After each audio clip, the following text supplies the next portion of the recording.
Hello, Buddhas. Today we are going to be talking about the title of the book, Think and Grow Rich.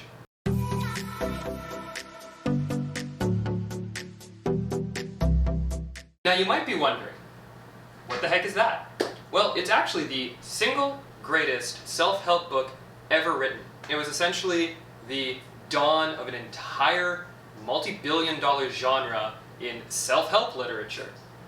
And it will change your life. It has changed my life, and it is where I go back to every single time I think that I've really started to understand something. I reread that and go, oh damn, there's still a lot of work to do here because I'm completely reinterpreting what I read the last time.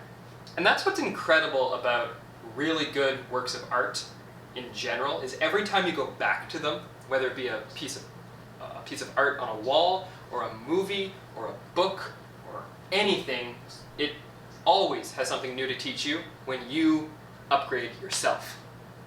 Now, the title, Think and Grow Rich. This title, according to Napoleon Hill, who is the author, actually came to him during his sleep when he demanded from his subconscious and his guides that he be given the right title for this book. He demanded a $1 million title, and I would say he actually received, as of 2020, probably about $1 trillion title, if I'm attributing even part of what this book has built in wealth for different people around the world.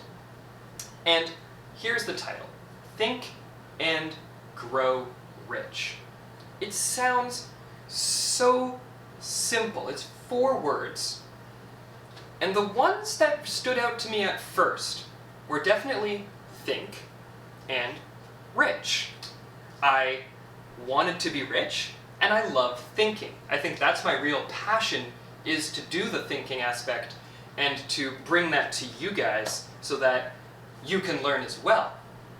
And for the last year or so, that has really served me. Having read the book now twice, listened to it twice, and being one of those things that I'm always willing to go back to and intend to go back to at least on a yearly basis for the rest of my life, those 2 words still stand out, and they have made a major impact in my life. I have put a lot of emphasis on my thinking now and my practices around what's going on in my head, and I have started to grow rich.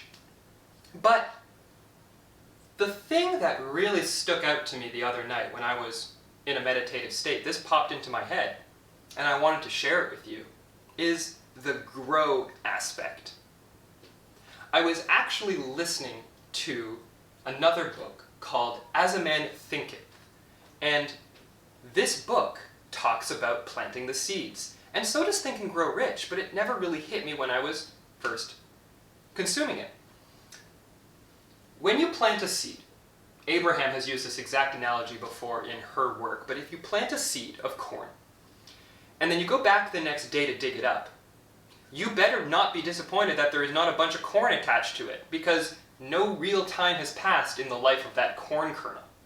You need to allow it to be planted, to absorb the energy of a planet, to absorb the energy of the sun and the water and the rain and all of this ecosystem so that it can grow into a field of corn. And then you can harvest all of that. But this takes months. I'm not a farmer, but I would assume it would not happen overnight. So when we plant ideas in our mind, and we plant businesses in the world, and we go out to create, and then we get frustrated immediately that, oh, my video didn't take off overnight, and I'm not a multi-million subscriber YouTuber because I've been doing this for a week. Guys, I'm mostly talking at myself here. Chill, be reasonable. This has to grow. And that's the real tenet that I want to emphasize today. Things need time to grow. Now, how much time they need depends on multiple factors. In the natural world, a seed will have a fairly specific amount of time that it will take to grow on a regular basis. If you meet the requirements of a fertile ground and good weather and the right environment, then that seed will grow, let's say, in a month's time to something that can then be harvested, hypothetically. If you are doing that in the internal world of your heart or your head, it's a little bit different to try and understand exactly how long these things may take, because everyone is slightly different, but there's still a certain amount of time, a certain amount of energy input that needs to be put in to reach a critical mass. And once that critical mass is reached, the chain reaction is what you're really after. So for me, as an example, to make this extremely personal, I make YouTube videos every single day, which is why y'all have all hit the subscribe button and all hit the like button and all hit the bell notification, because you want to get these every day in your inbox. And by doing that, I am planting seeds onto the thing of the internet, specifically the field of YouTube, and I'm allowing them to grow. Now, at this time, mid-December 2020, I'm getting an average of about 5 to 10 views per video.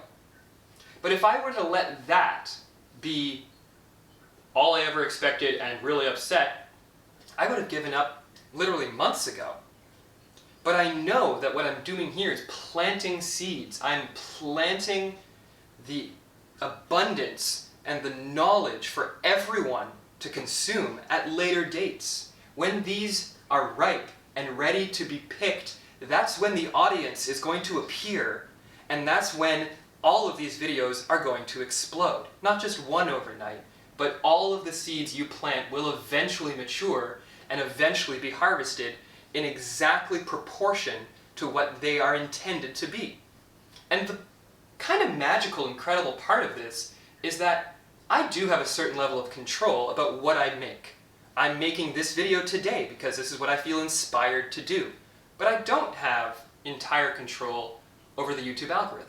I can work with it, right? If I'm planting the seed, I'm going to plant it in fertile soil and not in a dry desert, right? I'm going to give it the best opportunity I can, but that seed still has to do its job. The seed still has to grow and bloom and provide fruit that can then be picked.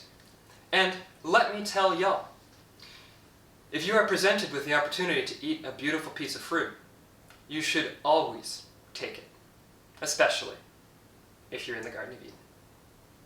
Now, Buddhas, remember, the absolute most important thing, after accepting that things need to grow and that fruit is delicious, is to love yourself.